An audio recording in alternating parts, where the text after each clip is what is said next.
stuff. Oh, yeah, but you have to do it in a certain procedure too, right? And everything has to be, that is the hardest part of the test as far as it goes for practical, because everything has to be done in sequence too. And it has to be all done within a certain time. Yeah. You know, the driving part is, He'll do fine with the driving. The biggest thing he has to do with the driving is. When was that, I Harley? have to remember to touch the clutch. He did the shift change clutch and stuff. oh yeah. Just based on revs, and they don't like that. Well, no, they won't. Instructor told him they won't. If he does that, if he doesn't touch the clutch, Yeah. they fail. Yeah. It all depends on my mood or how hard it feels. Yeah.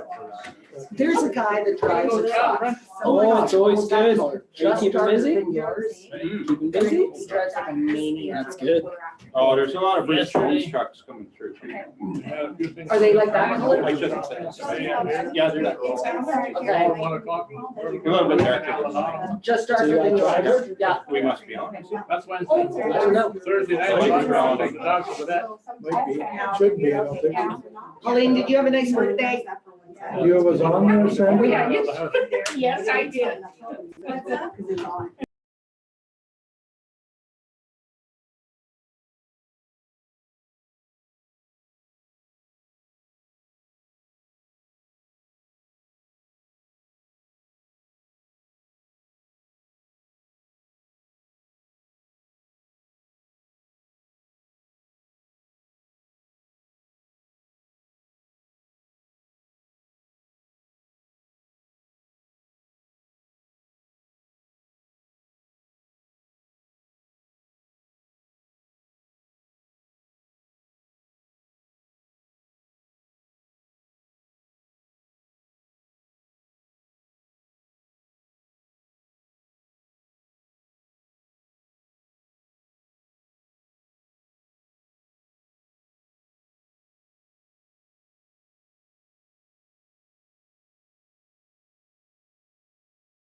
And we'll, I'll turn it over to Jack in a second. I just want to make a statement.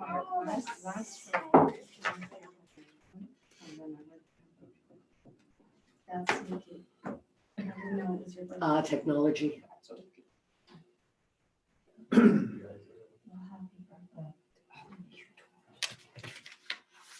Maybe the Iranians are sabotaging. We can do a little more than that. Iranians. I've known about them. Do you want Sandra? It's on, but it's just not, it takes a second, to get to. They can go ahead, if you've got it, the two buttons on. Okay, It's good. it'll load eventually. Yep. Okay, good. All right. So before I turn the meeting over to Jack as our chair for this afternoon, I just want to have everyone welcome Annette Gilchrist. Annette started yesterday morning with us, so this is trial by fire. Welcome, Annette. We're so happy to have you with us. And at the same time, Sandra, thank you so much for your months of service, and thanks for staying on and being here as our deputy CAO once again. We do have one piece of news out of our office. Audrey Schulis has decided to retire. So she took the Christmas holidays and made that decision. So we wish Audrey all the best. I think she felt that it was just time. So we were so happy to have her as an employee for 17 years. So I was pretty close. So we wish her all the best as well. So thanks everyone and welcome Annette. We're really excited about this new journey in the new decade. All right, Mr. Chair. Okay, let's just call this meeting to order, I guess, for our committee meeting, January 7th at 1:30. Any additions to the agenda? Tim? Just whenever Jason comes on under, when he comes into this stuff, I'd like to add curbside pickup discussion for that. Curbside, so number 9, we'll put it on. For roadside, Roadside, Yeah. curbside, roadside, yeah. Yep.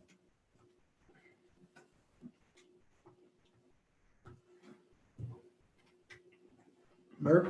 No. Brent? Yeah, we're just gonna remove Daryl. Unfortunately, we had a water main break by Tireman's today, so he's taking care. I think everybody probably drove past him and, gave him the sorry Daryl wave. So he will not be joining us this afternoon. So you'll know, okay. And I have nothing to add, so can I get a motion to accept the minutes? Brent? Yep. Excuse me. Any pecuniary interest or general nature thereof? Seeing none. Can I get approval of the minutes from December 17th? Murph? Then I guess delegation, since Darrell's not here, Jason's not here, I guess we'll move on to a new and unfinished business then. Correspondence? Do you want to do correspondence first? Or? Sure, whatever Okay. you want. We'll do correspondence. Well, I thought correspondence has to do with Jason anyways. The letter that we want to talk about. The letter that he said to Frank.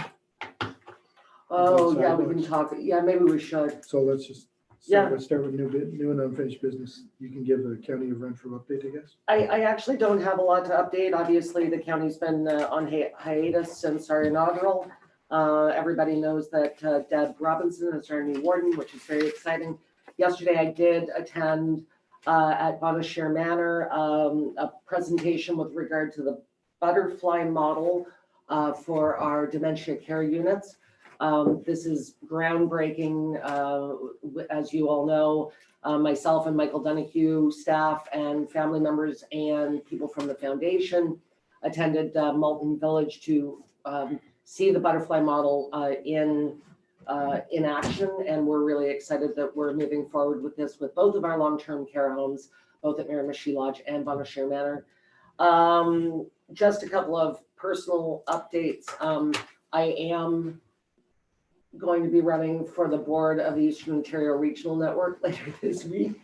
Annette has already made fun of me that I couldn't even take a month off just to, relax and see what happens. And I am going to be part of a couple of the AMO task forces. I'm not sure which ones yet, but I'm not gonna let any moss grow under me. So that is, I will let you all know how it turns out. I will be gone Wednesday, Thursday, and Friday of this week to the handover of the Eastern Ontario Wardens Caucus. So I will be attending there with Deb Robinson to introduce her to the ministers, both federally and provincially. That's my update. Okay, any questions for Jen, anybody? I know I'm a sucker for punishment. I know. So Love that punishment. we'll jump back to, okay, Jason, you're here, and we can look at your report. Happy New Year. Happy New Year, Jason. Happy New Year.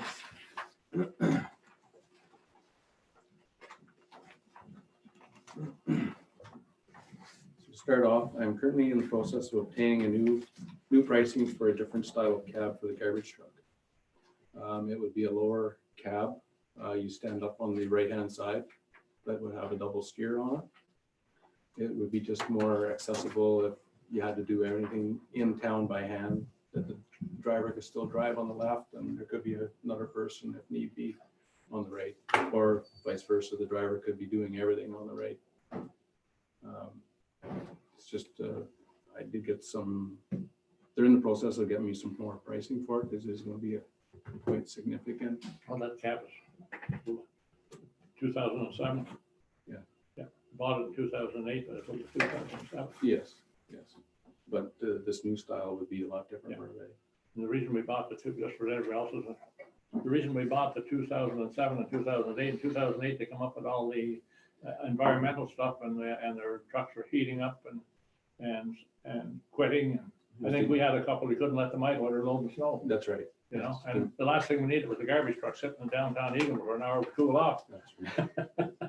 It was the emissions. That's why we bought it 2007 and 2008. It was pretty difficult to get any pricing done over the Christmas break, so, but I have been in contact with a It few was of them. difficult to get anything done over this Christmas break. Exactly, yes. I guess there's some issues with getting the stuff moved over Christmas too at the site. It was a little bit difficult, yes. Yeah. Yeah, just the way it fell and. Yeah. And, place in Ottawa Yeah, wasn't open, so it was very difficult. just Things were, gives us more reason to try and get this moving along to see if, Yeah. if we can make it cost effective. that's right, yes. Yep. Yes. It was weird. The problem was that it was, Christmas Eve, Christmas Day, or Boxing Day, all in the middle of a week. And so you've got Monday and Friday, Yeah. nobody's there, and Nobody worked Monday and Friday. No, this was a particularly unusual break that we had. That's right, yes, yes. We were catching up on our regular maintenance during the downtime without having any winter events. It's been good because we've been able to catch up on a lot of our maintenance on our vehicles.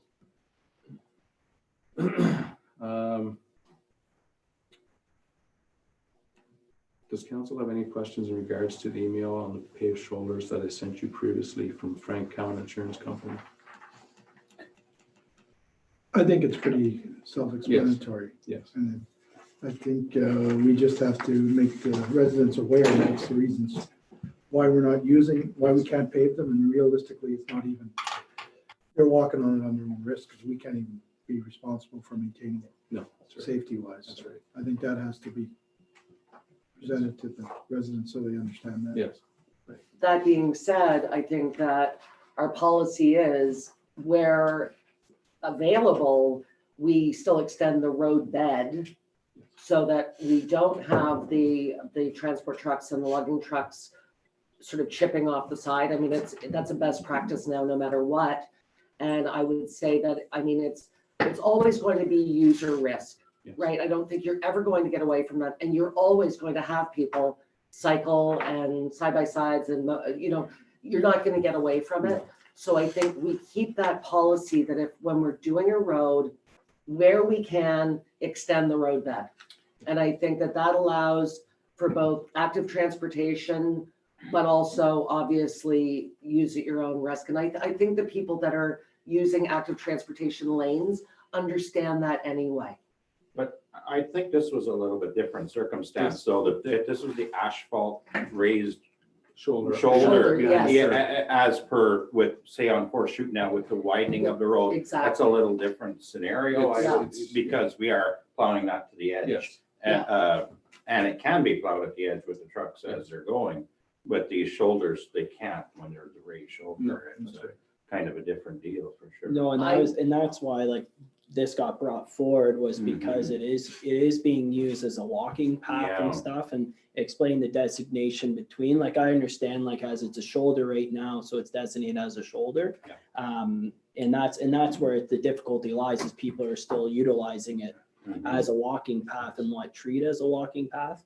So it's kind of what direction. So as I had mentioned to Jason, I said, maybe it's something like whenever we're going to do that road again, to look into what the cost of doing a sidewalk all the way up, or at least because I think on the left side there, the sidewalk goes up a little farther, if I remember. Yes. So that one's more attainable. It doesn't mean you have to have on both sides. So it's something to look into as kind of like pricing out, figuring it out, and kind of going from there, just because it is utilized. But I also don't want our people who are doing active transportation to think that we're saying no.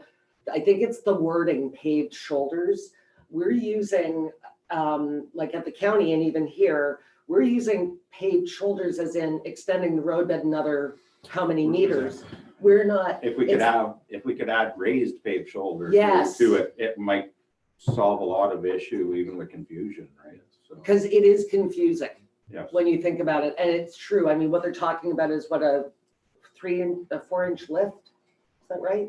You mean behind the curb itself? Yeah. Well, you've got your curb, which is 6 inches. Oh, is it that deep? Yes. Oh, okay. Yes, Okay. Then So I slope think from that there. yes. And then your grades like that's probably like 11% only for A the lot of shoulder. it could be that or more. Yeah. And then any type of person trying to navigate with a scooter or anything like that, it's almost. It's impossible. It's impossible. It is, for yeah, sure. and it should not be attempted, right? Even just walking along, because you get in a day like today and you get the sun's gonna melt from that angle, it's gonna freeze over, and there's no way to maintain that No. from being, feet are gonna go like this. So I think that this is something that we're not going to entertain at this time, but let's keep that policy of extending. Yes. And could you just stop by Mr. Coulson and have a conversation with him just about, he had some concerns for weighing back. Okay. That's all. So, I guess you weren't in when we added the No. roadside I just pickup, got Jason. I wanted to talk a little bit now, and it's a pretty good time to do so. When we're in the obtaining mode of possibly entertaining a new garbage truck or recycling or whatever. And I think from doing a little bit of research in, neighboring municipalities, I do see roadside pickup taking place in a lot of areas. Just last week, or this morning, out to south of Algonquin, which is on the other side of Madawaska, to Whitney to the park. Right. They do it there. Laurentian Valley, I noticed this fall. A lot of rural areas now are doing curbside pickup with garbage and recycling in their municipalities. And I would like to take this time, if nothing else, to really weigh the options when we're making a big purchase, whether it be the time to do that now or never do it.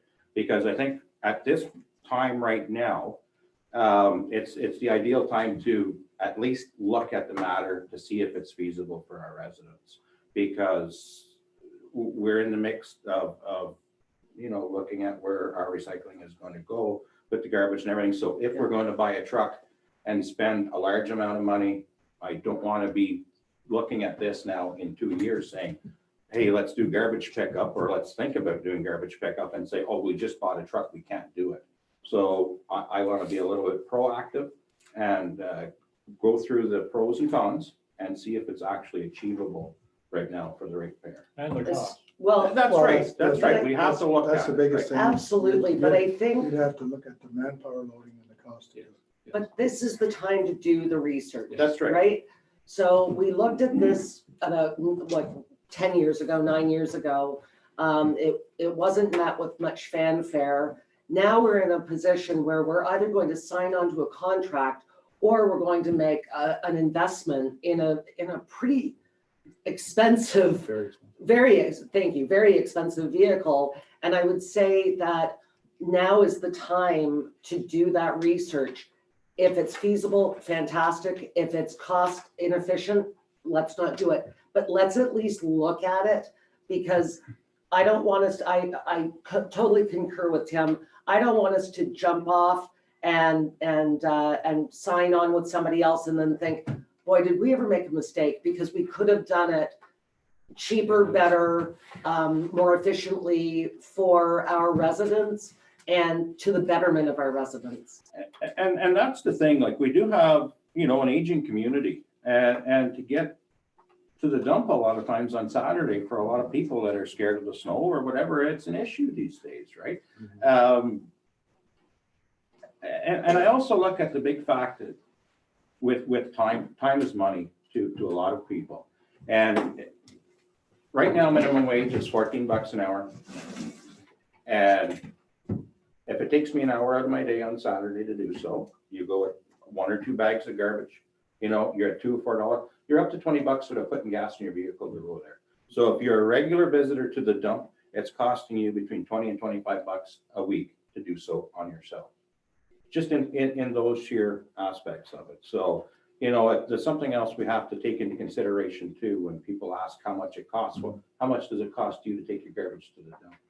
You know, and time is money. Time is money. Time is money for everyone, right? No, And everybody's in a state of move and motor these days.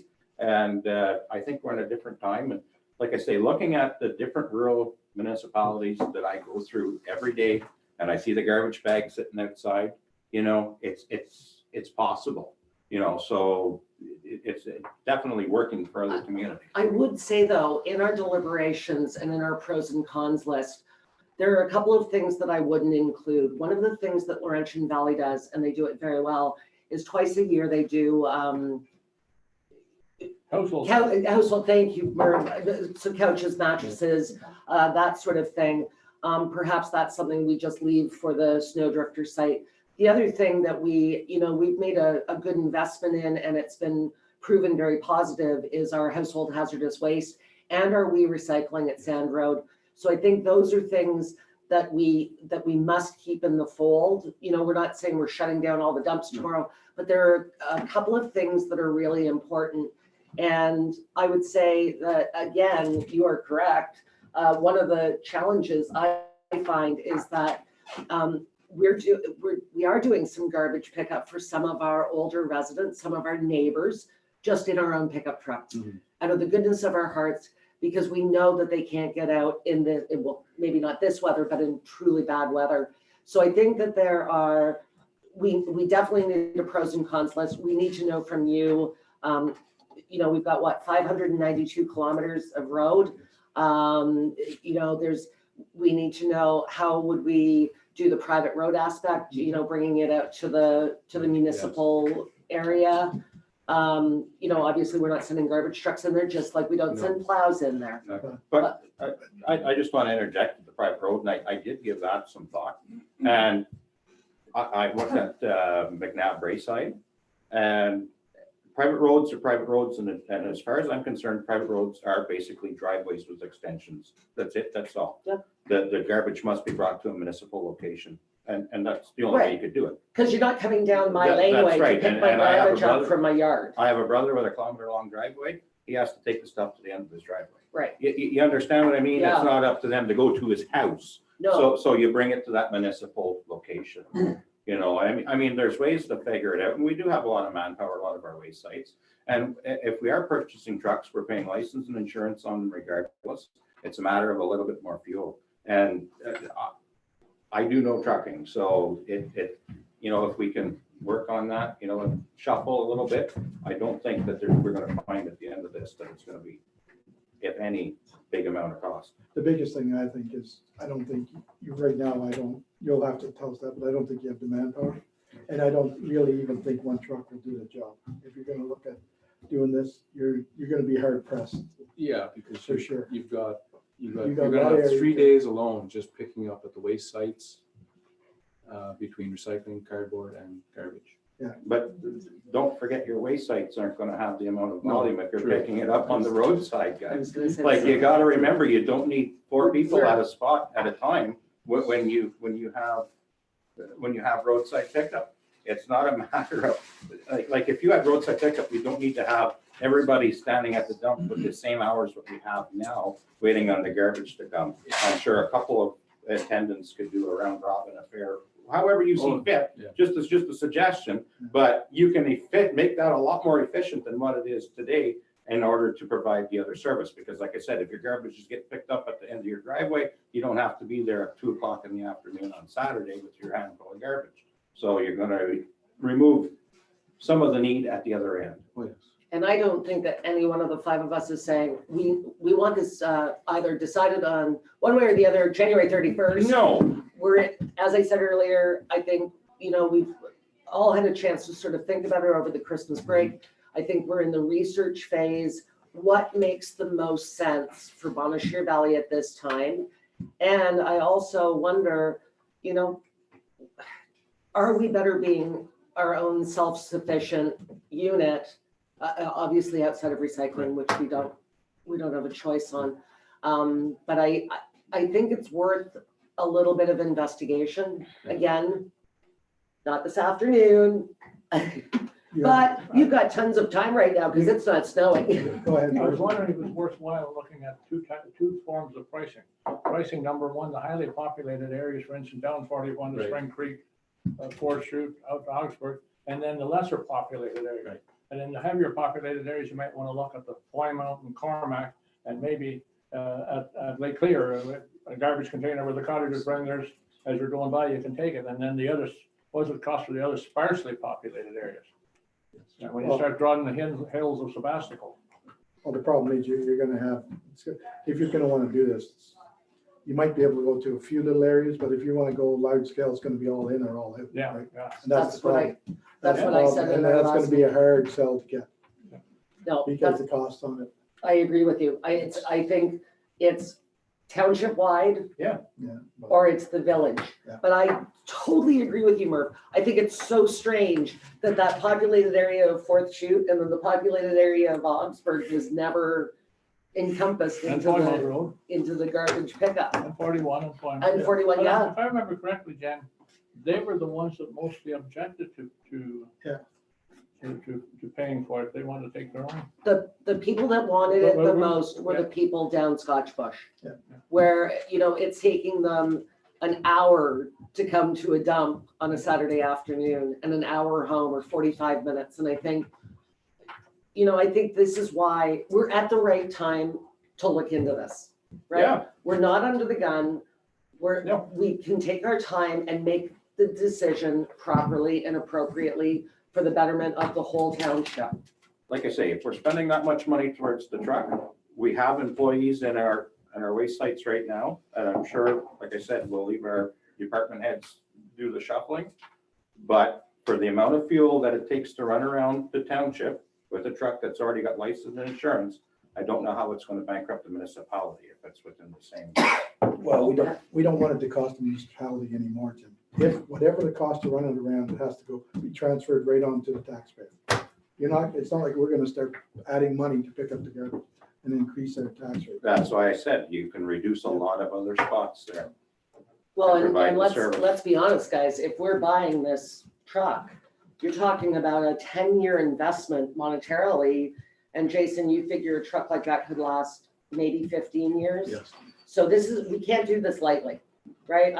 We can't leave an asset like that for 10 years and not know what are we using it for? Right? Yes. Anyways, get us some numbers, I guess, and roughly try and balance out your labor, whatever you need, and then we'll go from there, I guess. Yeah. And I'm sure lots of us would be willing to help you with the pros and cons and the, Yes. For sure. absolutely. I've been researching this over the Christmas break pretty much since the last meeting, and the thing is I think it's something that we should look into, especially since like a truck's $300,000.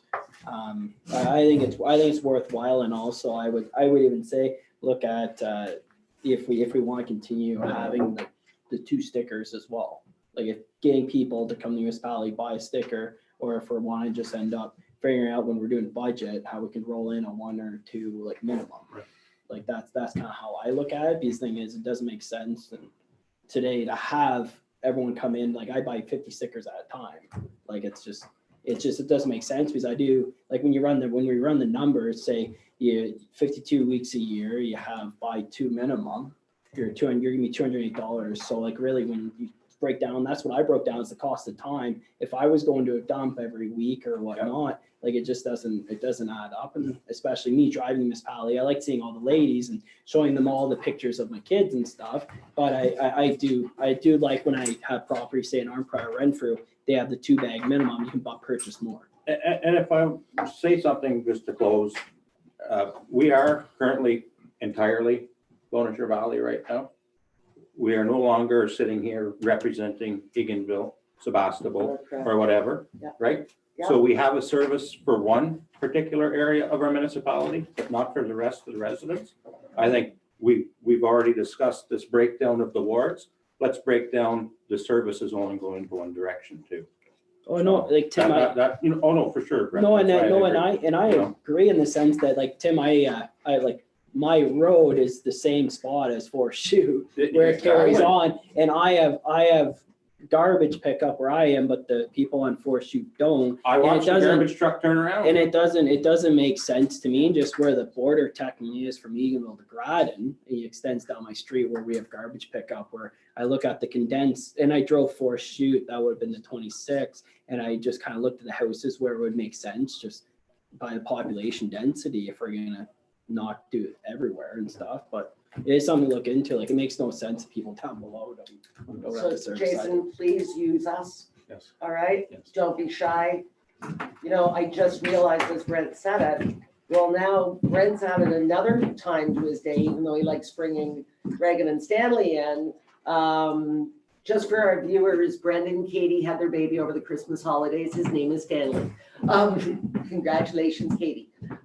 But I think, you know, when you just said it, Brent, now you're adding another thing where you're coming in here to get stickers.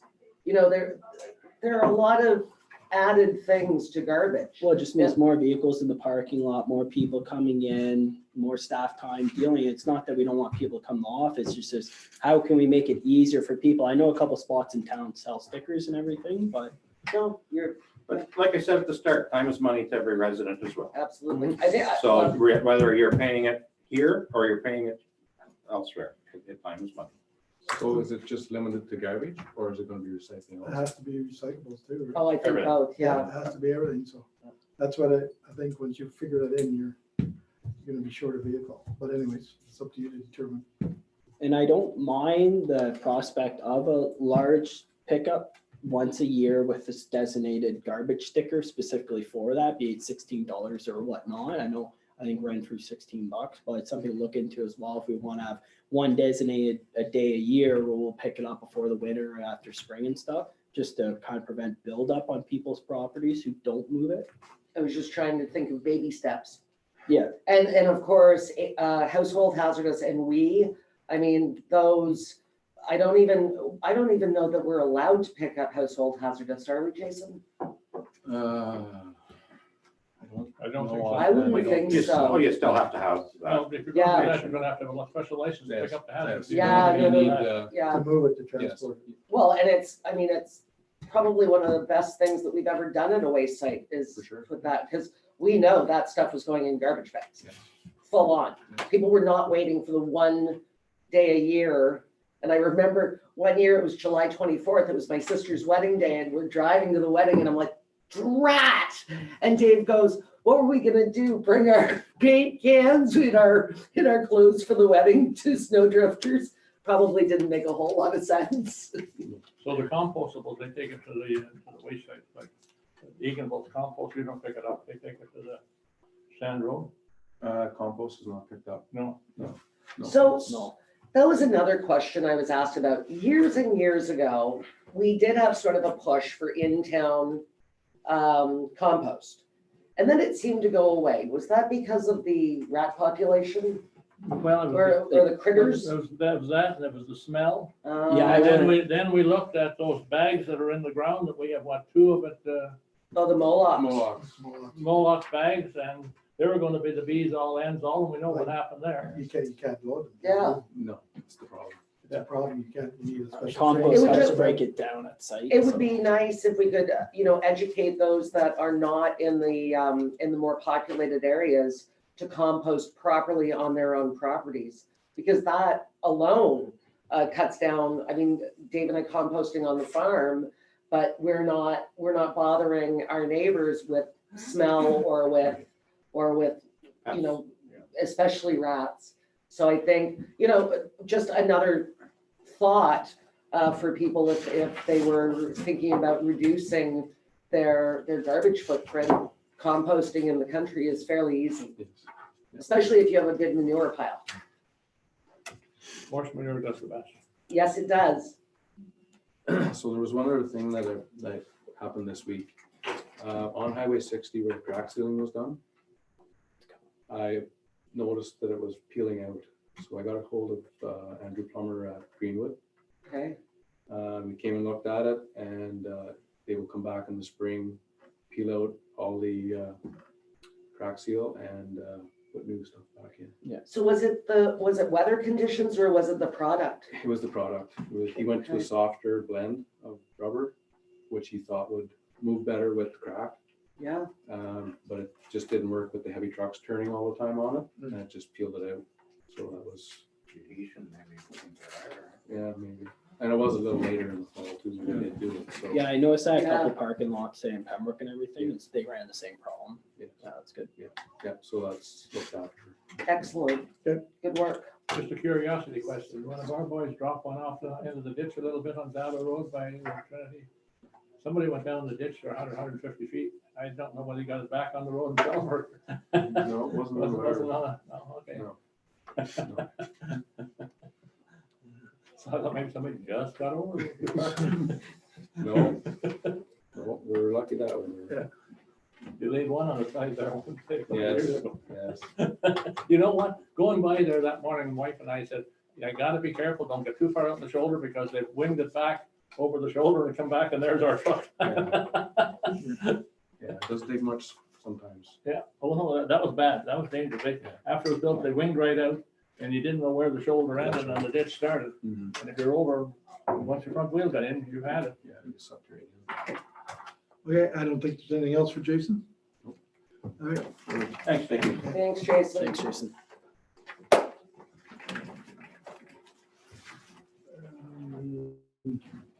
Did we want to go to do correspondence now? Yeah, then, I we got guess? as well. May as well. Yeah, because everything else is on there. We got. Any concerns and correspondence? The only thing that we should absolutely talk about is the Horticultural Society. What about the Sunshine Coach? Yeah. Oh, and Sunshine Coach, sorry, Sunshine Coach. sorry about, Because, so normally we give 200 to Sunshine Coach and 1,000 to horticulture, yes. correct? All right, Oh, we do give money Were to we giving a Sunshine little, were Coast? we giving a horticulture 1,200 since they took over the side of the hill? I think we gave them 1,000 last I year. know we always give them 1,000, I thought we gave them a little more for the side hill, maybe not. You know Sandra or not? No, I think it's been 1,000. 1,000? Okay. And then we gave money before to the Sunshine Coach? Yeah. Yes, we always, I just wasn't sure because I know like the senior center uses like Care for Care their for, yeah. accessibility and so that's, just wanna, we're part of the Sunshine Coach catchment area, so we always, yeah, like us, yeah. It's Okay. not, it's not just the $200, it's not the fact that we're part of it. yes, And they can get grant exactly. money because we're a part of it. Yes. In fact, we should get provincial gas tax money because we're a part of it. But we don't. They get it. They get it, and yeah. But they, and yeah, So we just need resolutions for both those for tonight or next meeting. There is a resolution in your package for the Horticultural Society. Okay. You just need to fill in what the financial contribution would be. Okay. Yeah. And then for Sunshine Coach, we can have a bylaw for next meeting and pass it then. Perfect. What about the AMO transition of the blue box, this whole transition of the blue box?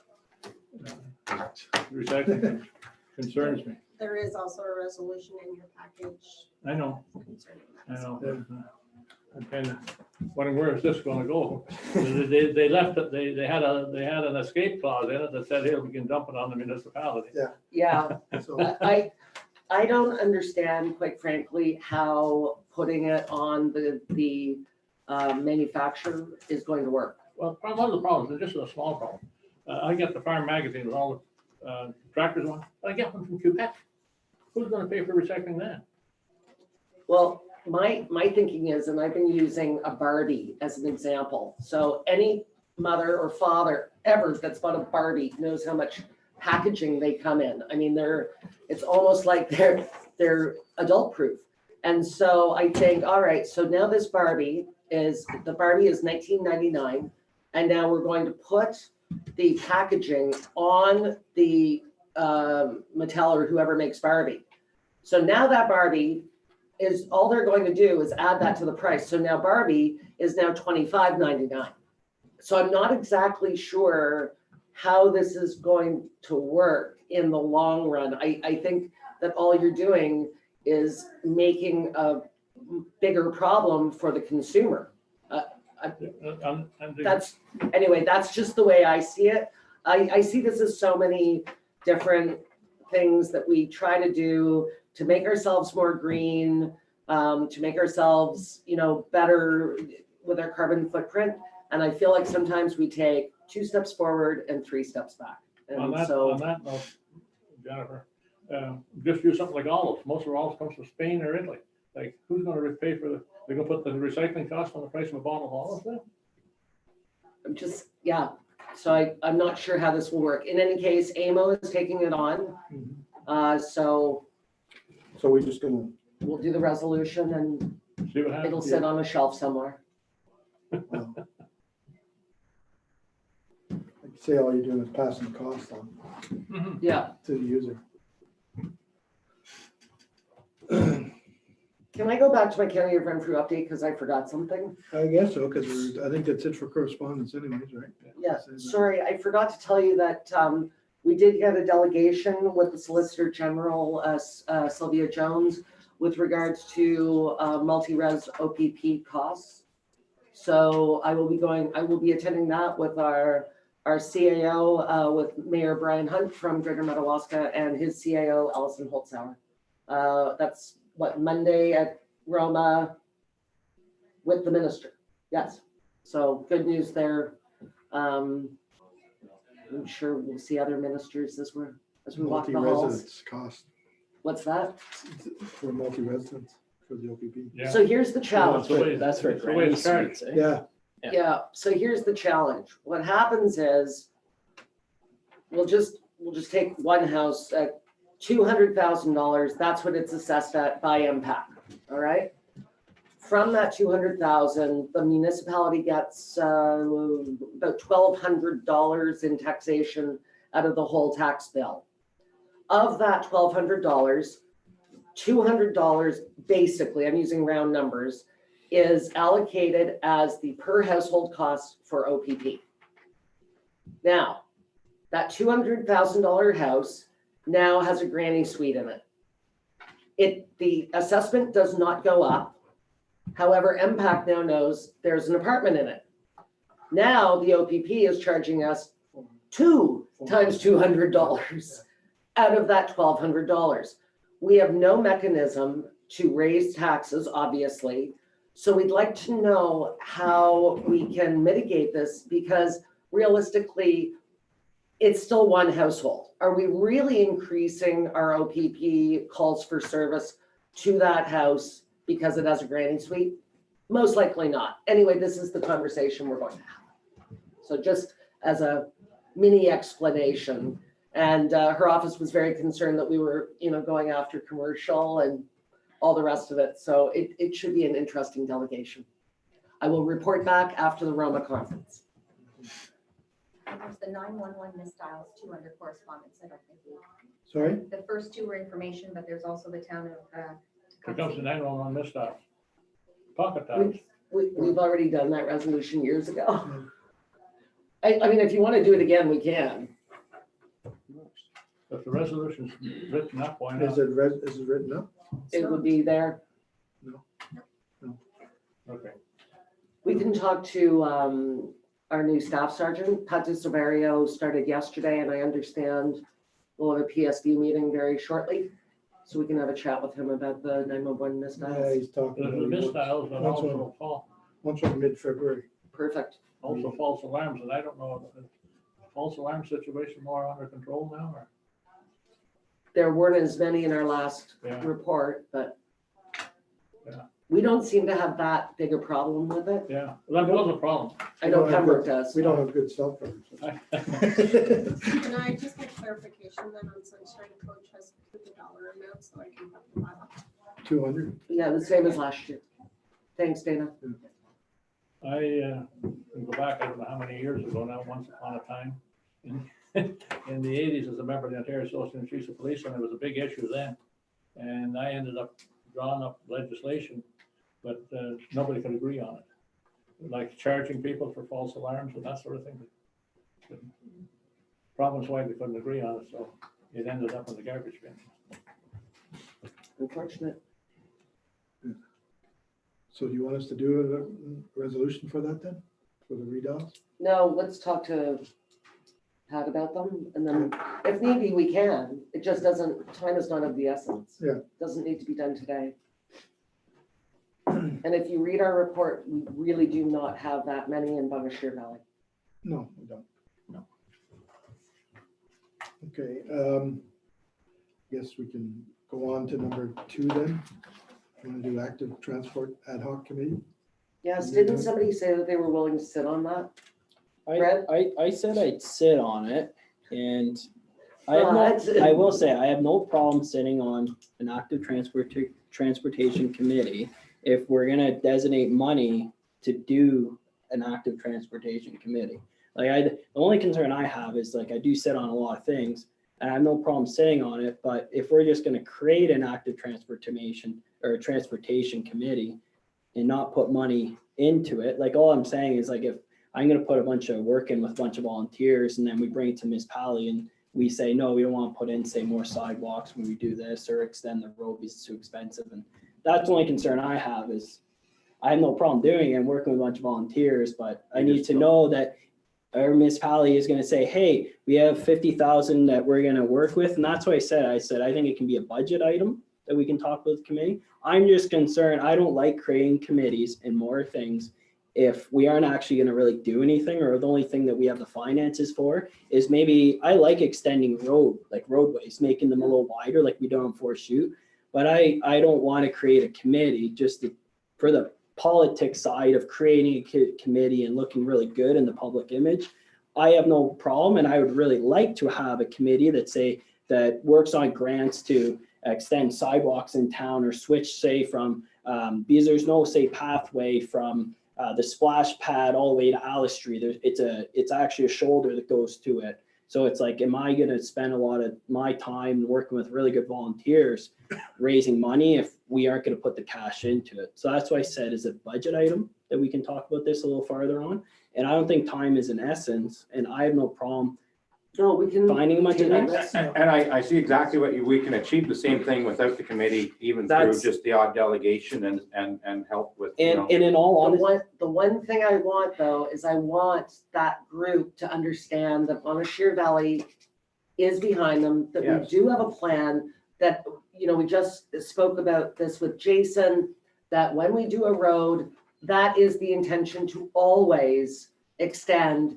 And in fact, if there is a need somewhere, we need to know about it so that we can figure it out during budget. And you know what, I don't disagree. I Perhaps just, we should put a pin in this well, and this until is, budget. this is what I've Well, spoken. the thing I don't understand with this is the letter that we got, we're talking about an exclusive trail. What are we talking about? Oh, we can talk about that after. Oh, yeah, That's that's, different. that's something else. Yeah. Yeah. But no, This but is from for, when Bob and. Oh, and Chris. Bob and them Chris were were here. Yeah, so in my opinion, like what the easiest thing to do is, I do think a lot of it comes to accessibility in town, and we can isolate, say, we have our arena, we have, say, the splash pad, and we have Centennial Park. So do we have an easy transportation between those three things? And then when we're doing some of the rural roads, can we extend it to bring out, say, make it safer for people, say, walking or biking and stuff like that? I think it's just, it's a capital. But I think that stuff was almost a no-brainer when we're deciding to do our roads regardless, right? You know what I mean? know. We want to take every aspect of expanding our our roads to the capabilities. Yes. And if it's not feasible, then we can't do it. And that's what I say, and there again, and Brent's right on the money with the budget item. It's, we also look at gravel roads in our municipality and say, do we want to bring those up to standards, say where we're going to surface treat them, or are we going to leave them as such, or vice versa? We can't neglect those in the, and it is definitely a budget time. Well, All right, then, okay, so But- let's table this to but- budget time.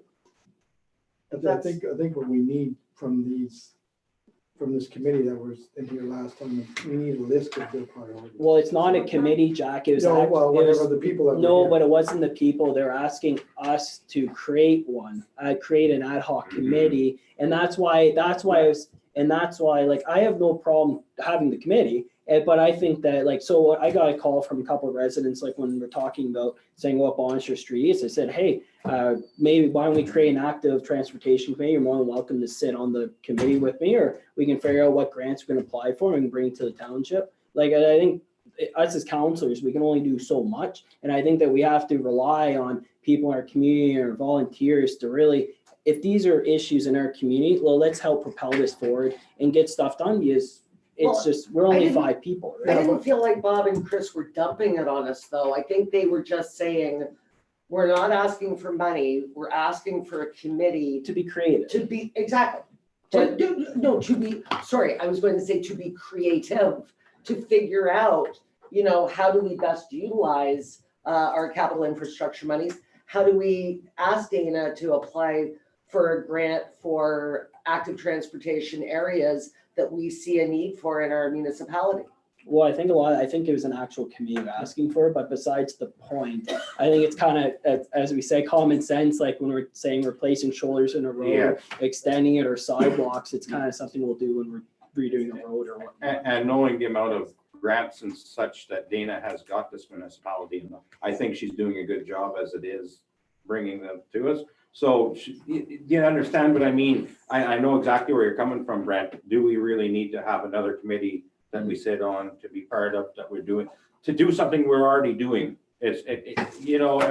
Well, and I don't think that there's any harm in Dana letting Bob and Chris and anybody else from all of that group, from saying, hey, by the way, guys, there is this grant and the municipality is going to ask for such and such money for this particular project. I don't think there's anything wrong with that. I'm sure that's something you do anyway, correct? Yeah. So We're here to work in partnership.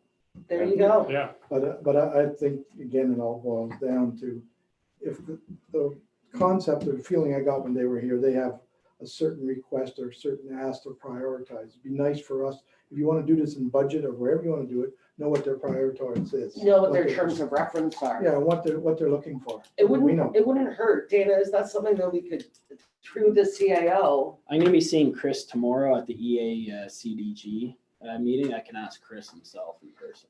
Perhaps that's something, let's just ask for For some their sort of list terms or of something. reference. Yeah. Yeah, I'm sorry I can't go to that. Diane asked me if I could, but I'm leaving for Kingston. Perfect. Okay.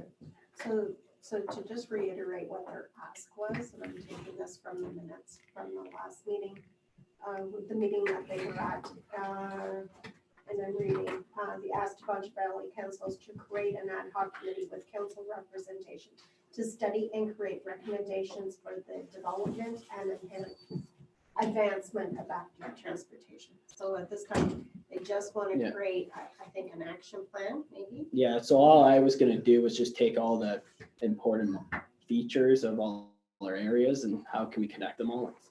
And Well, I they think should, that they should have, know, I'm sure they have a Yeah. plan. in They place. know It's better not than we it's do. not rocket science. It's No, just, but- do we have the capital to do it or not? If we're gonna do it, I think it's gonna arise when grants come up and we can apply, same as Legion Field, like what we're doing with Legion Field. Honestly, I'd be the happiest camper if we had a sidewalk going all the way into there. Yeah. Help the kids on But- house and all that. they came, I'm sure they have a plan, so it'd be nice to know what their plan or their Yeah. request is. Yep, I can ask. Just ask Chris tomorrow, that would be great. Mr. Murphy. Patiently waiting there.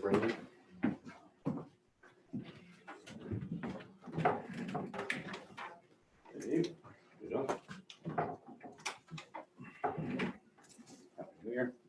Same to you. What do you got for us today? What do you need? So we have our Your calls are up. tally. Christmas fires. Your calls are up. Well, we had, it was a slower month, thankfully. But our calls are up 50% over previous year. Some of that attributed to our fire ban Yeah, and our enforcement. and a lot of it contribute to the MVC. A third of our MVCs. Yeah, So let's hope. Thanks, Gerald. Well, he was a contributor. yeah. Yeah. Call, drive slow. But let's hope this year coming that the MVC one is below the fire. We have actually our public messaging is excellent. And I thanked our public information officer, all the hard work she does getting the messages out. I just had a comment about her yesterday. Chief Nolan Mhm. asked who our information officer was, and I told him, and he said she does an excellent job. Yeah. So I guess they probably monitor a lot of our Twitter and Facebooks with all of the emergency management. Yeah. And he mentioned it yesterday, that Yeah. she does such a great job. She does, she gets the message out, Yeah. and that accompanied with our school visits and all of our public ed that we do outside of here. Yeah. It's adding up, and the kids, we go back and the kids are remembering. Yeah. They're remembering the messages from the year before or from Canada Day or whatever. So, and they're bringing that home. They're the ones that are telling on their parents, right? They're telling us that their parents aren't doing things right, kind of thing. So it's good. It's nice to get that feedback. Yeah, you want them trained young for sure, right? So, I'm happy Like with that. mommy and daddy don't have smoke detectors? So we have a few more people coming on board. We have actually people that are left. And I think I talked about this last time where we have young people come on. They get married, they have a baby. All of a sudden they go away because they don't have time. Now those people are starting to filter back in now that their kids are a year old, year and a half old type of thing. We've got some new outside people that have applied as well. So we should do fairly well. Don't need a ton of people. We're at 29 right now. So, I'd like a few more, just a compliment. And it's nice to have the people I find some of the people that are applying are available daytime. So that's kind of really need a good mix of availability, right? So, yeah. Other than that, I wanted I know we've talked about the initiatives, and I'd like to speak about that. But before that, I just wanted to also comment on the OFM has finally assigned a field advisor to us. It's been about 6 years since we've had one. So every time that we have a problem, we have to phone Toronto, and then you either get a call back or you don't, or you have to email or whatnot. Now we have somebody. Yeah, so now we have a dedicated. So you have your point of contact pretty much? Yes, yeah. And for all of our issues with the OFM or fire code or whatnot, he is our initial contact now, and it's nice to have that back. Because the one Tanya that we did have, she went away a long time ago, right? To a different She's job. given a huge portfolio before she Yeah. left as well. Yeah, so. it's So nice. is this new field officer, is that person taking on that catchment area, He's- or is it, No, has he's, it gone back to? no, they've gone to districts now, so Okay. we're in a district. I think he's still out of Sudbury or North Bay, but he's assigned to our area, so he's our primary contact, which is good. And I did have that conversation with the Academic Standards and Evaluation Unit. Strange conversation. He came from CAS, and he was like the second day on the job, and I'm talking to him. He had no idea what the fire service was all about. So I thought it should be interesting. They're motivated though to reach out to community colleges and get rural fire departments connected with them and some investment in education. So let's see what happens. Hopefully that'll work out for us, going forward. Now, efficiencies. I have three here that three big ones initially that I wanted to discuss. I know we had talked about dry wells prior to talking about efficiencies. Now, I think there's three, we've identified three spots out here somewhere near the lights, as opposed to using that hydrant if we had a big fire downtown. Lake Clear, one near the Opiongo Mountain Resort. That's where we would go anyway, that area, because the water tends to not be, the ice tends to not be very thick there in certain spots. There's a culvert there. So if we can not have to go out on the lake and just have a dry well there to do rural operations, would be good. And Constant Creek Bridge in the 41 area. Right, that's another area that has zero water down there in the wintertime. And if we can tap into Constant Creek. So those are things that I'm not sure when the efficiencies, when you guys are really going to move forward with really talking about it, but I'll get some ideas of numbers on that. But those three locations make a lot of sense. Yeah. And what about on the Balaclava side there? There is a dry well there. Okay, Yeah, right at near the boat launch. okay. Yeah, Okay, so no, that's a good. Yeah, so just trying to cover the areas that we've known winter time that we have a tough time with water, That's a good. so Thing to if we can tap into. I like the idea of Few keeping spots. people off the ice. Yeah, absolutely. Trying to drill Yeah. holes and put Yeah. pumps in and everything else. Yeah. It's always dicey. Well, we don't want to add to the trauma or not the response by trying to rescue a firefighter, right? Exactly. Yeah, even though we have PFDs, I prefer people aren't out on the ice cutting holes. And we've done it in the past, And but PFDs are great. Tim and I wore them on our flat bottom boat ride. And, but ice is different. If somebody ever went through and was under, I don't know. and if you're in bunker gear, I don't think PFD is going to hold you. No, I wondered about that, but I didn't want to Like a say lead it out suit loud. full of You'd water. want to have. So, So then, are you able to then just figure out some costs for those then? Mhm. Yeah. Yeah. That'll be. I have like the water side ones, like the Constant Creek or Lake Clear, from my experience in Greater Madawaska, it was about 5,000 to 6,000 for one, right? For one that's properly installed. Yeah, with the concrete silo at the top. No, these ones just had the pipe out of the Just the ground, pipe, okay. and then just the posts so that people didn't run into with Oh, the okay. cars. Yeah. But the one here, what I'd like to do is come across the mouth of that parking lot by the entrance there at the Fresh Mart, where the parking lot narrows there. So I talked to Daryl already about it and Dave Loader about doing some locates along there. Oh, then stub it kind of towards the rock end of it. Yeah, towards the rock, Yeah. so that ideally, if there was a fire there, I'd want the truck on, facing the country style on the road there, and be able just to tap into. Well, that makes sense. So you'd have the truck out on the highway then? Either, well, it depends Or on on the situation. the Right. boulevard. I was just going through the Constant Creek Bridge one too. There's no, that's a bridge on a corner. Mhm. And you're either coming down the hill from the parallel side or trying to go to. Yeah. I'm trying to visualize it. Is there any safe location to get the fire truck off the road there? Cause it's all private property, right? It is Like private both property, sides, yeah. and again, what we did is with OPG down in Calabogie, we had one actually fixed to the bridge. So Okay. stopped on the bridge and filled up, Okay. right? Ooh. So that is probably something that would be the safest way to do that. Yeah. And it's quick, right?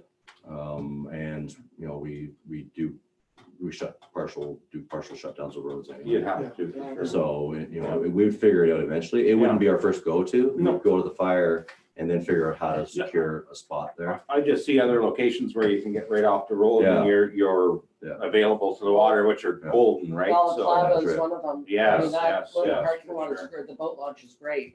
absolutely. And I was just thinking if there was any way we could do that there as well. And so I'd say good It's- for the it's- guys because It is. I've yeah. been watching and oh Yeah. my God, every day I see some first responder getting hit by a vehicle. Yeah, these oh, days. yeah. It's absolutely disgusting. Yeah. So, Yeah. you know, and I This keep last thinking of that when as soon as I seen the bridge, I'm thinking, oh my gosh, you Yeah. know. That would be This take some last week planning. has been particularly bad. What is going on?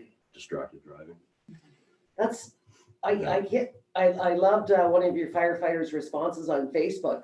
Do you not see the big red truck with lights on? Like, Yeah, it's- how do you miss a fire truck on It's a hard to road? see it when you're on your phone. I know, well, that's, I mean, it was, but do you not? Yeah. Wow, Yeah. that's beyond distracted. Constant Creek would definitely be something that we'd have to look at and try and assess where the best place to go is. Yeah, But really in that area, there's no other water, no, right? No, So exactly. if we could find a safe way to access that water supply, that would be good. And Yeah. realistically, if pull, I'm not sure how low it goes down in the summer, in the winter times, but we have about 10 feet, no more than, 2 lengths of hose. So if we had to do 20 feet of pull up, then we could probably do it. But 10 feet would be ideal. I'm not sure how low it goes there under that bridge. So Yeah. if it turns into a trickle, then we might have a problem. it's always going pretty decent from Yeah. what I've seen over the years, so. So Dave? that's something to look at. I believe Naw has a dry well at the bridge at Golden Lake, is that correct? I know the fire trucks are in there, and I think I saw a hydrant in there. I was wondering if they have, Who? north of on Wilberforce, at the bridge, just as you're heading. In to the- Golden Lake? Just In Golden Lake, just- Okay, they might, yeah, The road, the road for the old bridge, right. you see a nice ramp down there. Well, that was where the old bridge, before they got the new bridge beside it. Right. And I see them down at the fire truck, and I think I was wondering if they could get permission from them through the fire and stuff, we're going in that area. to use Oh, that absolutely, yeah, Use that dry well. I'm sure there's a dry well there because they keep it plowed all the time. okay. I see fire trucks down there, and there'd be no reason to keep it plowed in the winter time if it wasn't a dry well. No, that's right. Yeah, I'll talk to them and see But it what's was, out in that it was the area. old road before they built the Right. old road with a one lane bridge. Mhm. I'm showing my age now. Mhm. Young at Oh, heart, right, Murph? There's also a dry well at Heideman's too. Yes. Right, we've got access to 2 of them. right, Yeah. That 2 of them put in there, so I think if we can add some, obviously makes us more efficient and safer. Yeah, they have two at the column there, right? Yeah. Well, Right, they keep efficient it and plowed out. safe. They keep Can't it do better plowed than out. that. Oh, absolutely. The second thing I want to talk about, pre-planning. Now, pre-planning is something that I've wanted to do for the last year or so. It's now come out with their new Section 21 guidance notes through the Ministry of Labor. This is something that the OFM is pushing for all fire departments in Ontario to pre-plan. So I already have software that I'm able to get my hands on that's free to fire service for incident pre-planning. And it's Good. kind of like a cartograph system where you can put pictures in, descriptions, do aerial shots. You can have an aerial picture, say a Google Maps picture, and then the software allows you to drag and draw like hydrants and utilities and all that stuff on the Google Maps picture, and you can save it. So if you have you pull up an address, you have it. The picture of the property comes up with everything that you need. You actually put where the hydrant and everything is, right? So it's actually a pretty good system, and it's free. It's offered free. Sort of like the company that did our mobile. There's an instant command app that was sponsored by firefighter unions in the States, and we use that as well. It's the same kind of thing where they've all got together and sponsored to pay for this software development, and they give it out to the developers. So there's no cost for that per se. I also talked to Chief Nolan, and it looks like the paramedics are going to be changing out their tablets. So he is going to contact me about some mobile tablets we can install on our trucks, and used ones that we can install this stuff on, so that when the pumper rolls, they can access a pre-plan for whatever structure property they're going to. Right, so that's going to be the plan for this year, to get that 100% on board, so that we know what we're heading to as much as possible.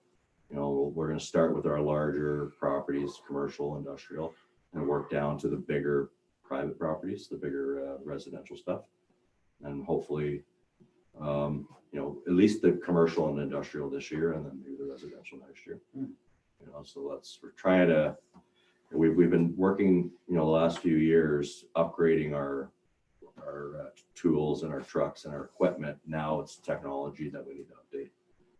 We need to get it into 2020 and have a 1990, you know what I mean? So that's going to be the plan. And if we can buy used stuff or refurbished stuff like, you know, laptops and tough books and whatnot, then, you know, that's the way we're going to at least start doing it with that, and then move from there down the road. The nice thing about the equipment from our paramedic service is that it is always kept in the best shape. Yeah. It's always maintained. They don't abuse it. I mean, we've seen this with your response units. You know, they take such good care of the equipment of the County of Renfrew that, you know, if you said, oh, I want to buy tablets from so-and-so down in, you know, Guelph, I would be a little more concerned, but I think that that's an excellent use of downloading from the county. For sure. Definitely. And their warranty is great. Just ask Brian about the SUVs. So the third thing is portable radios. Now, currently the county is, and this isn't 100%, and I'm part of the communications committee for the Fire Chiefs Association. And Brian, speaking of Brian, has been talking, and he hasn't been 100% yet, that it's going to be a doable thing, but it may look like the fire service might be able to get on the FleetNet system. Instead of the county investing in the communications infrastructure and doing their own thing, tap into FleetNet. It's not going to be FleetNet anymore. There's another acronym for it, but they're upgrading the FleetNet system. So it's a matter of us paying a service fee every year, literally giving them one of our portable radios. They plug it in and we're online. So that's something that's being floated right now. And I'll know more about that at the next meeting that I'm at, which is, I think it'll be in March, April or March. So that'll be fed through That'll be fed through the same system that the OPP and ambulance are, right? So in anticipation of that, I want to talk about our portable radios right now. Our mobile radios that are in the trucks are fine. They're plenty powerful. They do the job that they need to do. But our portables now are obsolete, right? They're not making those portables anymore. Those portables are 10-year-old technology. We're having lots of problems operationally, talking back and forth on fire grounds. Any kind of radio waves interrupts them. Hard time hearing people inside structures, inside buildings, if they're around a corner, because they're just not strong enough anymore, right? They're old technology. That being said, our pagers as well. So we buy a pager today, it's $600 and change. They are not built like they were 15 years ago. So they're causing trouble as well. There's very little warranty on them. And we find that they are becoming problematic. They aren't working.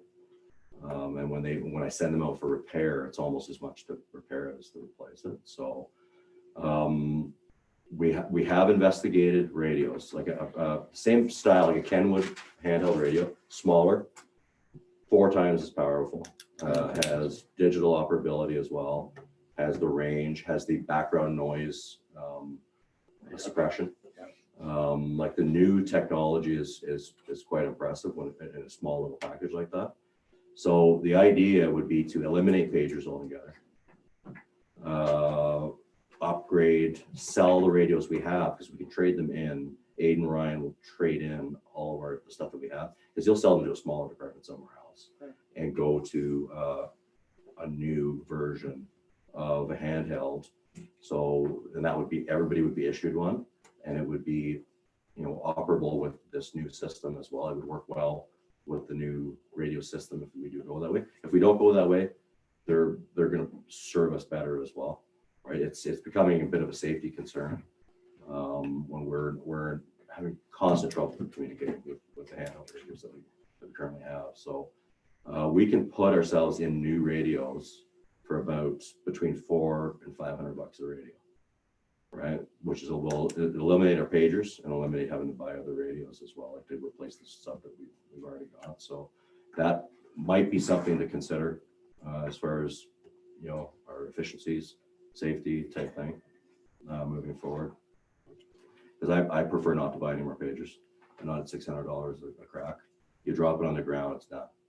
Right? The radios are very robust and they've worked well. And because now they're smaller and they have a smaller antenna, people don't mind carrying. You have to, so they wouldn't, because of their antenna frequency, they wouldn't communicate with our old radios then, right? It's either No. hull swap. Yeah. Because of the synthesizing that's going on there. Yeah. So But if you're Caleb. eliminating pagers, Mhm. there's a cost savings there. Yeah. And maybe the firefighters would appreciate only carrying one thing as opposed to carrying a pager Yeah. and a radio. Well, yeah, So- and because I know the radios have to be changed. Like I can't, it's very hard to operate a fire ground when somebody is standing literally 50 feet away and they don't hear what you're saying, right? We can't do that anymore. So we need to go new. I'm thinking going new and just getting rid of everything that we have and just going with this one modern.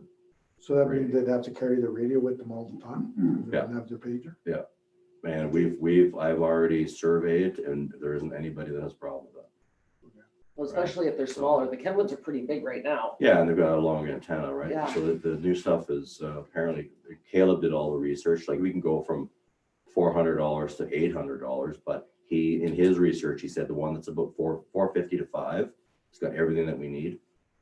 And it's modern and it will react well with this new system if we do go that way. And it will Right. communicate with the truck radios you have. Yes, And your life expectancy hopefully will be for another 10 years of these as well. Yeah. In that. Yeah. ballpark, so. Yeah. Right, but the fact that we can't buy the ones we have now, and I wouldn't buy them again anyway, and I don't want to go to a different manufacturer, but we like the Kenwoods. It's just a matter of, modernizing our communication system. So, yeah. So you're looking at 500 for 25 people or 20 people? Mhm. So about 15,000 probably. Mhm. About 15,000. Just bring it 20 just times 500? 27. 10, 29 people. Yeah. 10. There's about 20 people. Yeah, well, there's Yeah. 20, yeah, but, 27, yeah. Oh, I was Yeah. thinking 30. well, I would go, because we do have 28 people, Yeah, Exactly. right? So, yeah. So you're 15. yeah, quick math. I was with Brent on it. Yeah. Yeah, I just rounded But to even 500. yeah. 15 didn't give me any sticker shock. No. If it means that we're going to have a safe environment for firefighters, especially going in. So are the pagers worth anything? Or they're just? That's something I will talk, I'm pretty sure they are, because we have a few that are the newest of the 6s. Yeah. But Caleb did say that Aiden will take basically everything we have in, he'll buy it from us and will offset the cost. Yeah, so Right, it'd be of the nice to new know how stuff. much that offset would be. So then probably for budget, you'll have all your numbers for the wells, the radios and everything all ready to go. For Like- budget? Yeah. Is that when we want to talk about it? No, we or- want to talk about it. No, we don't. I think what he's It saying was is. born on a day, it was born on a day, but it wasn't Oh, I yesterday. know Dave. I I've know never Dave's seen going so for the much fear in Dave in efficiency. all my life. Did you see his face? Oh, my I God. was wondering what he was talking about. Oh, Well, Dave. he Oh, lost- so he these are- lost $500 worth of No. fuel last We month. beat him hard the last I- budget, and as soon as he says it, that's it. Going for an increase this year. I took this as he wants this money from the efficiencies. Oh, I got Yeah. that as Oh, you well. did too? and then Okay. I was just, but I figured even for the efficiency stuff, we could talk about a budget time and when we're allocating anyways. That's why he Yeah. kept using this Yeah. word Yeah, efficiency. I have no problem, I have no problem in all honesty, like using some of this money to Oh, yeah. make ourselves a lot better and It's a stuff. good use of it. I think But your face was modernizing, priceless. modernizing us Yeah. is, I think, it's a good way to go. We're slowly getting there with the limited funds that we have. And if I can get stuff for free or get some deep discounted through the county, I will definitely do that. you know, and I I have done that also- before. so. So I've said this over and over and over again with this particular fund is, and, you know, God love the people that think we should have bought the creamery building and people that think that we should do all sorts of interesting things with this money. The sad fact of the matter is Minister Clark has already said he wants us to prove out how we're making our business more efficient. And we are a business. And so I'd like to see every department head come with, you know, with efficiency ideas like Sandra did with the window for the CAO's office, which apparently you'll be distracted apparently instead of having a clear sight line. In any case, I just think that there, you know, I wouldn't want to see a whole bunch of like one department get all the funds, but I think that if we can attribute it to some that we can prove out to the government, this is how we made this part of our organization more efficient. It's not a bad idea, but you are probably gonna take a budget hit as well. Well, that's what I'm hearing. Well, we'll see after the new fire hall's built, we'll see how much money we have left over. Oh, don't even put that, But Dave, why I would you like, do I like that? the dry well idea. That was on my Debbie is efficiency writing it list down a as long we time speak. ago. Yeah. That's been, It's a no-brainer. that's been on my list. Like that was one of the first items was installing dry wells in rural areas. Yeah. Well, it's safer, but it does make them more efficient too. No, it just makes sense. Yeah. It's Yeah. necessary. And I mean, we've had a couple of fires that have drained the water tower, which I know Daryl doesn't like very much, so. Yeah, No, It's we not get the it. We get best. an increase every year. Well, That's it's- expensive. a dry well downtown, not only it makes us more efficient, it also saves your water infrastructure from beating. Oh, guaranteed. It's a Right. lot of water that's getting. Because pumped they, out. like the John Street was 660,000 liters. Yep. Right out of your tower. That's a lot of water. That's a lot of water to But treat. you don't need treated water. No. No, so, Is there any way we can hook up a dry well downstream? Because we don't want to take from upstream. I won't go there. Oh. we never ran out of water, Jack. I got lots of water. You didn't see where I was going. Yeah, I did. I was Yeah. picking up what you were putting down. Yeah. Right. Any questions for me? That's all I have. So when do you want this efficiency list done? Eh? When do you want your efficiency wish list done? The wish Yesterday? fulfilled? Yesterday? Or- Yeah, Mike said mid or early spring before he's gonna do the transition for the computers, the mobile computers. So we're not panicked with that. Dry wells can't do anything until. No, but I summer. think, get a number for what your. The radios Yeah. right now would be, and I wanna, the timing's everything with that too. Yeah. It may not be until summertime or fall Yeah. before anything happens. But if you know the cash is there and then. Yeah, you can get them. so But if get we your number. then get a we go. commitment to it. Yeah. Get a commitment from, Yeah. for your old equipment. Yeah. I'll do that I can do that for next council, then you guys at least know Yeah. what the dollars are. Yep. Yeah. It'll be going into budget anyway, right? No, it's awesome. That is. Good. Okay. Sounds good. Anything else for Dave? We're good. There you go. Stay safe. Try to. Yeah. No more fires. No more. Wouldn't be Christmas Day without a call out or two. Well, we could thank Gerald for that. No, wasn't only him. Can we take 5? Are you tired? You want to take 5? Yeah, we'll take 5. So I think you can pause it, but I'm not sure. Sandra's coming.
All right, Yeah, we're on. We're on? we're on. Well, Okay, there. let's go back to new and unfinished business, I guess. Number 3, efficiency funding allocation resolution. We have that, so that's fine. Number 4, North Algonah Wilberforce Trail Ad Hoc Committee. So this is a lovely idea. However, the words would be exclusively for horse-drawn transportation, cyclists and hikers could be problematic, trying to enforce keeping snowmobilers and ATVs off of it. So I just, it's a caution.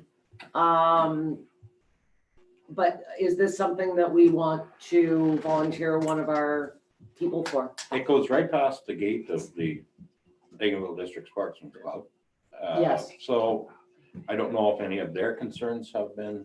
So they were gonna ask the sportsman club for like, when I looked up on the NAW, like their Yep. like forum stuff, so they're gonna ask for one of your representatives actually. So I think if we do put someone on, I wouldn't mind being part of that because I am already part of the other. That makes perfect sense. Just to kind of have a good voice at both and give me a little bit more incentive to get to the meetings. So do you disagree with what I just said though? Like, I don't disagree with that whatsoever because there's a lot of other traffic and that does go through there. And we have the snowmobile club or the snowmobile trail that does run through the sportsman's club there as well. exactly. Um, My whole thing is enforcement. ATVs, just, I don't understand how you're gonna enforce it. I know. The ATVs will be going on in summertime. But wintertime, it just for clarification, this is all on North Laguna land though. It is. Not? It Yeah, is. that's It why, is. because they purchased the land in between, because I looked it up and read all the reports, but it really it's just, they just want a representative from our council, just because they're gonna be coming on Fourth Street, because we extended the shoulders pretty much and stuff, okay. It's just the proximity Yeah. of where these lands are. Oh, I agree. Because I mean, basically, you're almost in BV when you're where they're talking about. And I like the idea that one of us is included because they do talk about, benefits and barriers and all the rest of it. But enforcement is always a challenge. And I think, we made the Algonquin Trail multi-use, everybody welcome.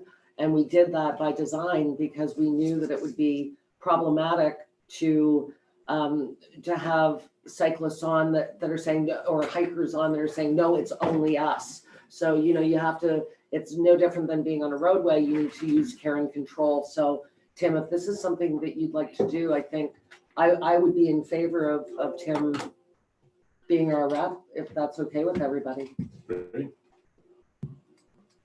Fine with me. Because apparently Oh, I'm fine. joining every provincial board there is, so I'm not gonna have. Tim, I had in my notes to actually recommend you for it, just because I saw the sportsman club on it. So I said- And that's the thing, I can kind of put some balance maybe to it from me being outside of the municipality. Yeah. I think that, there's a lot less bias to put forward to that.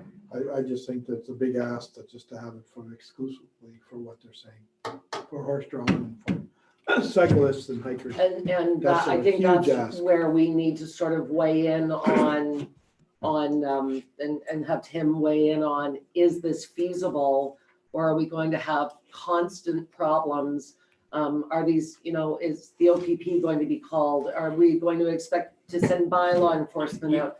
I think that there are some questions that need to be asked. Well, and that's the thing, when things are public property, is it up to any governing official to dictate what part of public can actually only use that? I know. And that's where it's very, very, that's a fine line to try and draw in the sand. And I think in this day and age, inclusiveness is a big part of our democracy, right? That's what keeps people happy and functioning correctly in a society, is when you treat everybody fairly. You can't just give to one and say you're okay to do this and not the other, right? So. Yeah. So should we give administrative direction to our CAO Find out when the to meetings are. send a letter to Mr. Sprunt and let him know that Tim Sission will be pleased to join his committee and find out when the meeting schedule is. Maybe, you, Annette. maybe make note too about the sportsman club or Tim Cam when he's in. Mhm. Cause I know it's, Definitely. I know it's on their agenda. The Elsinore RPS, you have a great collection of guns. Did you see his Facebook post? January 2nd, he posted, my wife would be so proud of me. I haven't bought a gun this year. That was January 1st. Oh, it's January 1st. That was January 1st, about 7 hours into it, because I couldn't honestly put that out there on January 2nd. No, you couldn't wait. What am I Yeah, come to my house. Yeah. All Yeah. right, All right, moving on to number 5. already talked about this. Did we? Transition forward. Producer responsibility. Yeah. So now we're looking 2020 year meeting schedule. Okay, did everybody get my email and did anybody, Sandra, did you happen to pass it on to Annette? You did, okay, thank you. So I don't have it in front of me because I sent it from my iPad. But when I was populating, thanks Annette, when I was populating my calendar, I realized that there were some problems. So we've already moved our second January meeting to the 23rd, which takes us outside of the Roma conference. So Annette and I will be back. Our second meeting is March 17th. I just put this out there because it is March break and I wasn't sure if anybody with kids didn't want to meet that week. The nice thing about March is it is a 5-week month. So moving it to the 24th would not be that bad a thing and it wouldn't put us back to back. Any comments on that? Okay, the idea here is that we'll put all of these meeting changes on our website and in the Egan Leader and on my FM, yes? Or wherever. All right, our second meeting is August the 18th. It conflicts with the AMO conference. And so Tim and I will both be going to that. So I was wondering if we can move that meeting to Thursday, August 20th. Well, We just keep do in one mind that meeting you generally. normally do one meeting in One July meeting. and August. I just didn't, I thought if maybe we could put, if required, our second meeting would be, just in case, right? We don't know what this year is going to bring. And we did have to have an emergency meeting in August of last year for something, to sign a resolution, I believe. Okay, our second meeting in September conflicts with the OEMC conference. Again, September is a 5-week month, so we can move this meeting to the 22nd. I was very organized when I was doing this, can you tell? And again, we did have a second meeting in December in 2019. It is the same day as County Council and the inaugural meeting. If a second meeting in December is necessary, could we move it to Wednesday, December 16th? Everyone's good? Thanks, guys. You didn't get much. No, No. I wanted to send it out. It's self-employed, right? We can just add it to the schedule and it's easy. Well, but I wanted the press to know and I wanted our staff to be, you know, Yeah. yeah, you should have seen it when I was populating my calendar. I'm like, all these meetings conflict with these conferences. It's crazy. It's Did really you want to points. pick the date though for one July meeting and then one August meeting? Oh, Like if we're gonna do the whole year. oh, so, They can okay. now not do if we have. to. Yeah, okay, yes, let's do that. As you already know by the last 5 minutes of silence, your council's very flexible with their hours. Apparently they are. So normally, July would be the 7th and the 21st. Do we want to just make it the 14th? Yep, that's fine. Yep, Yeah, that's far enough away from any type of long weekend. Perfect. yep. July 14th? Yes.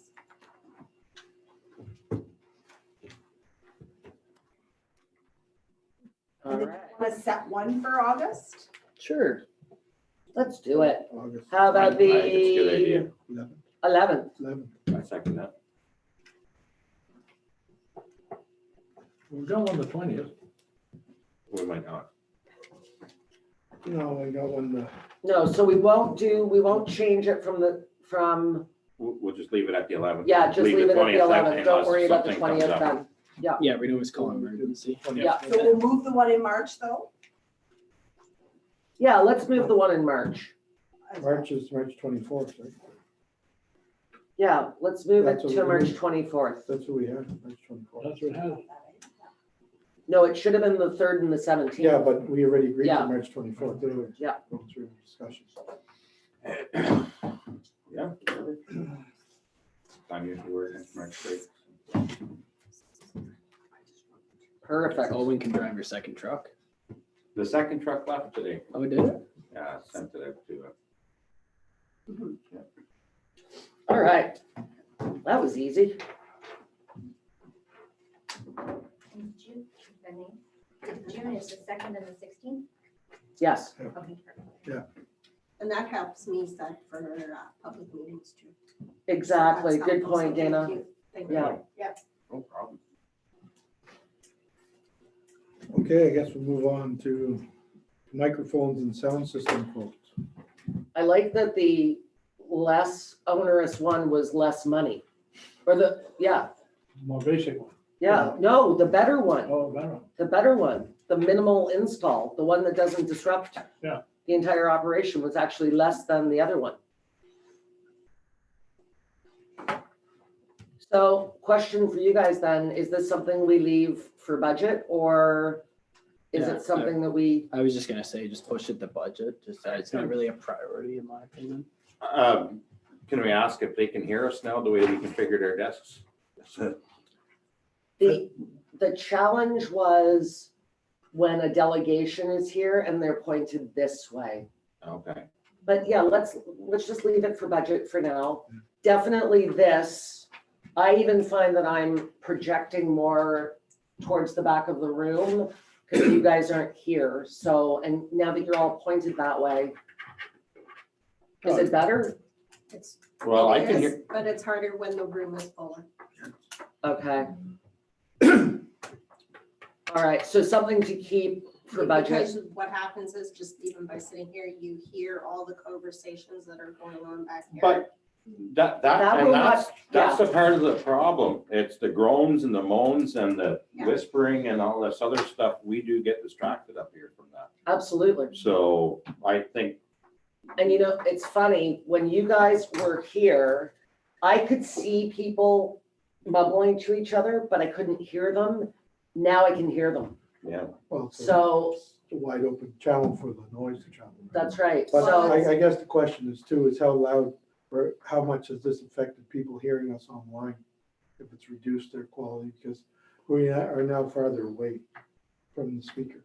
it's a good I question. don't know. I don't know, I haven't watched it, so. I don't know what it's. Oh, it's riveting. I But just don't know. is there any good communication grants coming out there, Dana? No, nothing. Sounds like we have some communication for firefighting and all sorts of stuff, so. Yeah. Well, Do we have a this is- PA This is system? an efficiency thing, right? So people. No.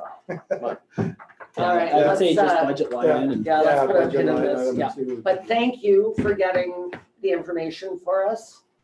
But I didn't realize it would be quite that much money. I think in my head, I had it more at the $2,000 mark, so this, I had a bit of sticker shock. Yeah. Yeah.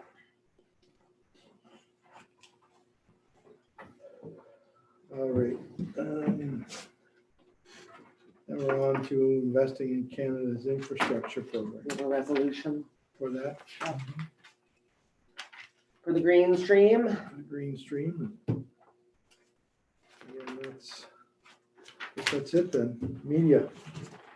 So the first question that I had was with the discussion on the waste pickup, Mhm. right? Because if my memory serves me right from following different budgets, like that is area rated right now. Yes, it Right. is. So the people in Eganville pay. Yes. And what do they pay a year for that, for the pickup? Let's go look it up. We can get you those numbers, Deb. Okay, so I can just contact you for that? Yeah, so anyway, that was one question I had, and the other was about money too. So what were the quotes coming in about the microphone system? So one was almost 6,000. That was the minimal install, and the other one was 60, $6,900. But I was with you, I thought it was $2,000. Yeah, that's why I don't think that this is a snap decision for us. I think this is something that we're gonna have to decide as, And I just got clarification, our broadcasting is very clear right now on, oh, it is. so they Okay. can hear quite clearly what everybody is saying. And So even back there. I think, And what- there's nothing wrong with the chair telling people who are oh, I disrupting agree. to be quiet, like, I mean, if you're in any other kind of, right? Absolutely. Definitely. I know, and Yeah. I question mean, period, if the you do noise from not the say where. gallery is a Mhm. problem, right? So, Just gotta hit anyway, that yeah, gavel. those are my two questions that I had, so I guess I'll just follow up with you, Sandra, then about how much that was. That's okay. Council. Yeah, Sounds good. I guess then we have a closed session, do we? yeah, about property. Okay, so I'll go actively transport back to the leader. Did you walk? Yeah, I walked. Yeah. I was walking, I mean, it's so slushy, so I was walking out on the road, and then I thought, Steve Egan drives by and says, okay, you're, in the middle of the road, you can't be doing that, but of course, people do that all the time. You think you're But gonna get a Dopey jay? Pete drove right by me, and I thought, oh, okay, there you go. Doug's gonna get a jaywalking Yeah, I ticket. know, exactly. But, yeah. Do you know, I actually, and this was something I was just thinking of, on Carmack Road, I believe it was about 3